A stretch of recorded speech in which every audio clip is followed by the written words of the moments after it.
Good morning. Welcome back to A Day in the Life with Daphne's Bird Barn. My name is Misty. Today is Let's Talk Crochet Tuesday, and today I'm going to be talking about yarn.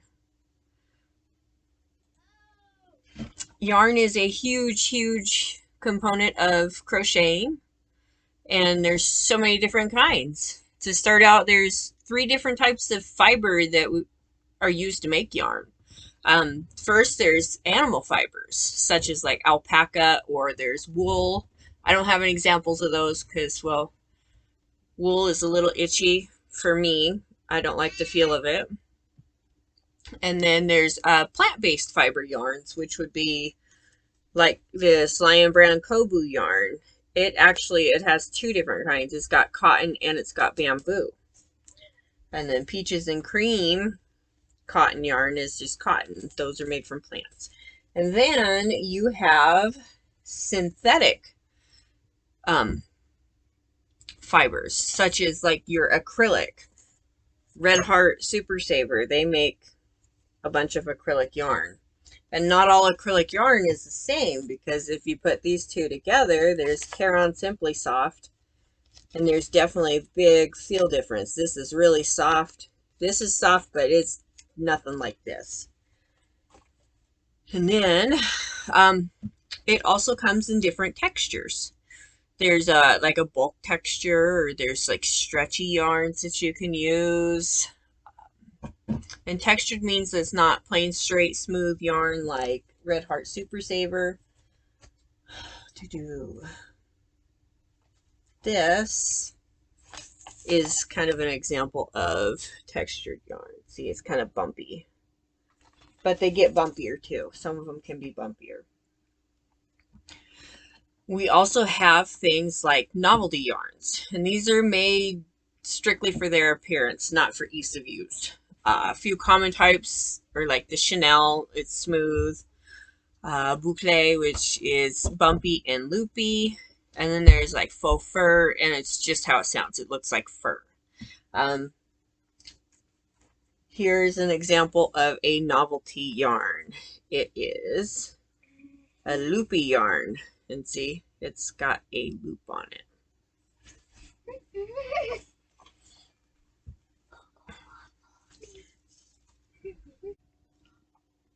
Here is an example of a another novelty yarn. It's furry, and let's see, it's Bernat Pipsqueak, but it is definitely furry.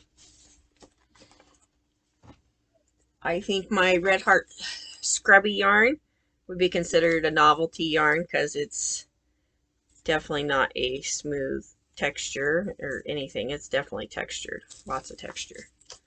And I use these to make dish scrubbies. That's what this scrubby yarn's good for. Some people also use it to make like face scrubbies too. So, and then after you consider the different types of yarn that there are, then you have to consider the weight of the yarn, which is the thickness of the strand of the yarn. The higher the number, the thicker the yarn's going to be. So like if you have a 3-weight yarn, let me see if I can pull out a little strand of it. Super thin compared to a bulky number 5. See the different thickness?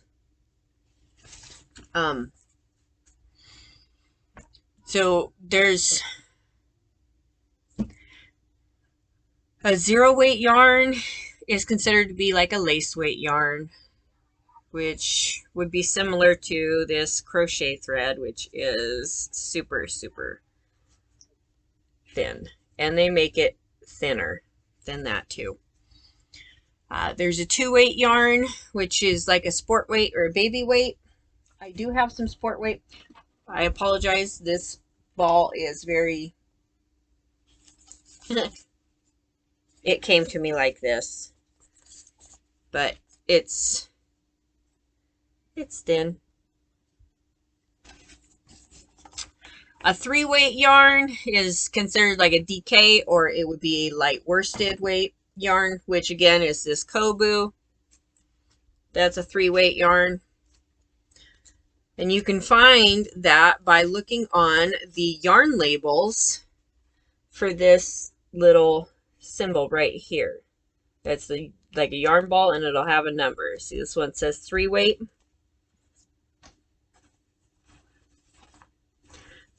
The sport weight doesn't have it because it says sport weight, so you know it's a 2.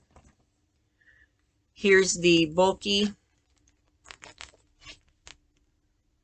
number 5, and so on and so on. 4-weight yarn, it's the most common kind, or the most common weight that's used. It's considered to be like a worsted or a medium, or it can also be referred to as an Aran weight. Red Heart Super Saver is probably the most commonly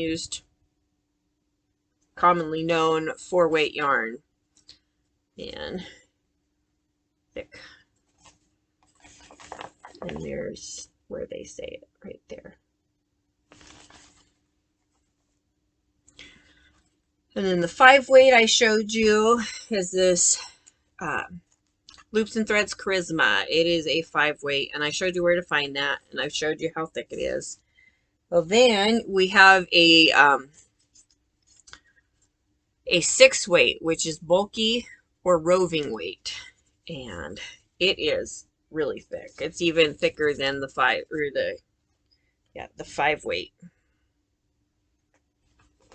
by quite a bit. Now, there is a thicker one than this, too. It is considered, it's a number 7. I don't have an example of a number 7. Not even this. This is considered a 6, a bulky. Same with that. So I don't have an example of what a 7-weight is, but it's known as jumbo or roving weight. And then I showed you the crochet thread. We won't get into too much about that because this isn't something that comes for a long time, because you got to get your crochet skills down before you can work with yarn this small. So yarns can also have different plies, and that is how many strands are spun together to make it. The most common is a 4-ply yarn, which means it's got 4 strands strung together. I got my Yarn Bee Soft Secret. It's a 4-weight.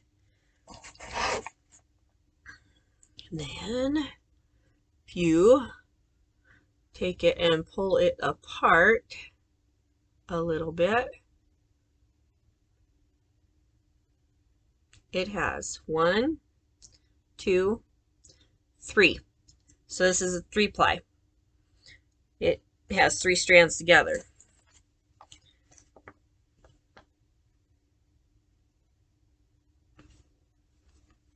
So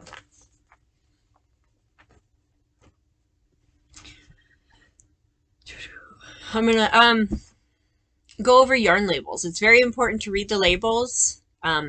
Every yarn that you buy will come with a label, and it tells you everything you're going to need to know about it, like the weight, what it's made out of,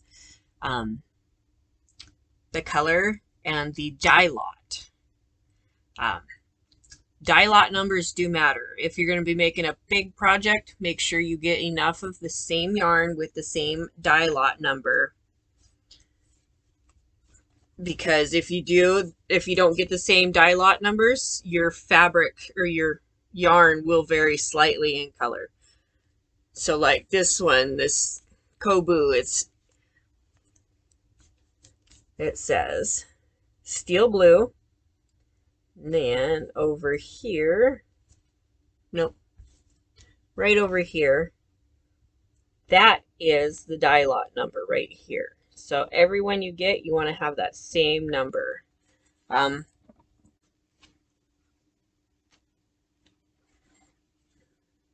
Let's see here if we can find one. Okay. Caron Simply Soft. Flip it over. Colors right here, dark sage.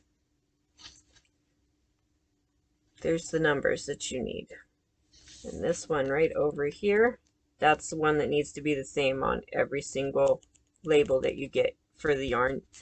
If you're going to use this for a big project, like a sweater, you're going to want to get all the yarn that you need, plus a ball extra just to make sure. Because everybody crochets a little bit differently.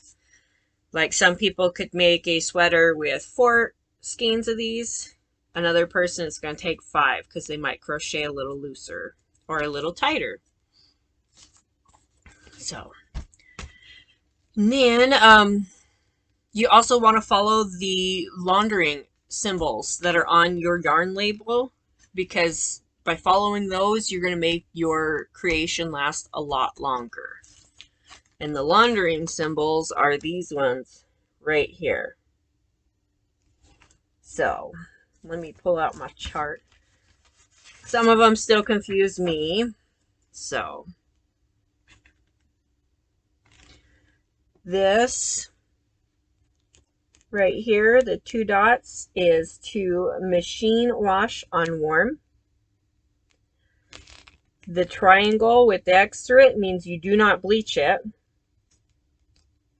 The circle with the X is do not dry clean.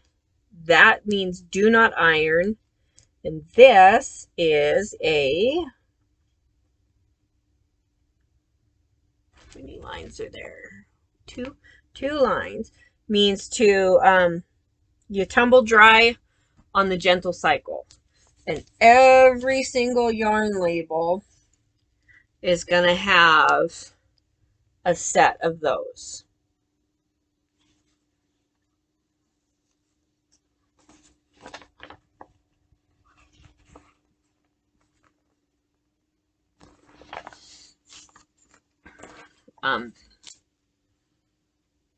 Another thing that will be shown on the yarn labels is, like this one tells you what size crochet hook you need right down, where is it at? Right there, up above. Let's see if I can get it close enough. See, 5.5.